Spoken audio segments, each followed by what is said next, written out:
Strangers in Time. Author's Note.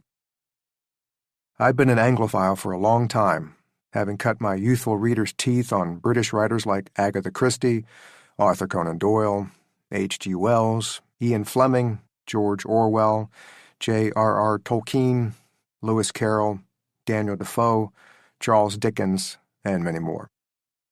With that in mind, I remember sitting down with a writing journal one cold winter's eve and staring at the enticingly blank pages, much as I did with another historical novel of mine, A Calamity of Souls, a courtroom drama set in Virginia in 1968.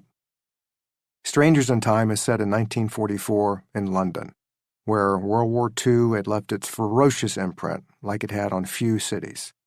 Now, in truth, innumerable novels have been written about the war, and it is a challenge for any writer to come up with anything new to write about that time. How I hopefully solved that challenge was to center the tale on three very different characters, and for what I believed would be a unique purpose.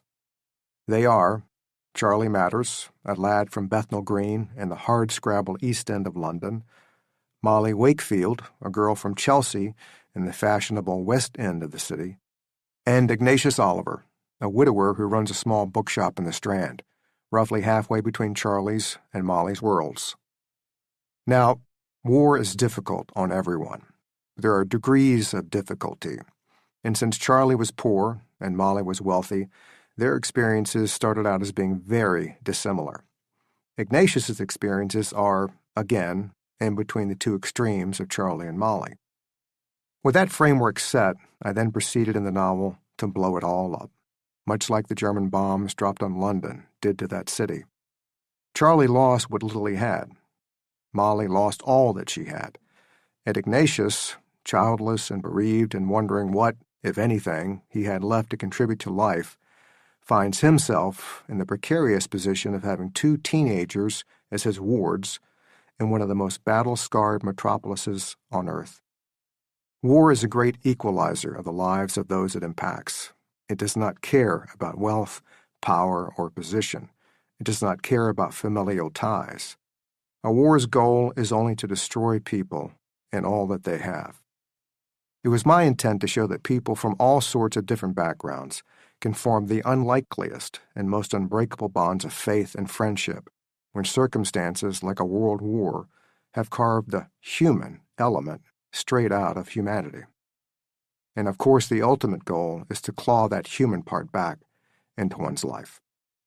We are sometimes at our best during the worst of times, when the choices we make, the friendships we form, and the sacrifices we undergo matter more than ever. And although humans have gotten awfully good at inflicting terrible damage on one another, the reaction to such deplorable circumstances is often seen in small but important examples of the best that humanity can inspire. Charlie, Molly, and Ignatius are quite different from one another, and in peaceful times may never have even met. Yet they come together to survive a horrific time in history that alone they probably never stood a chance of withstanding. People are sometimes most resilient when their lives are the darkest. It is a lesson to us all that no matter how dire times may be, including a world war, we need not go through them alone. There is courage, strength, and empathy when we stand not simply by ourselves, but hand in hand with others we have come to trust. Because no matter how destructive the weapons of war surely are, they are helpless before that one crowning attribute of humanity, the power of love.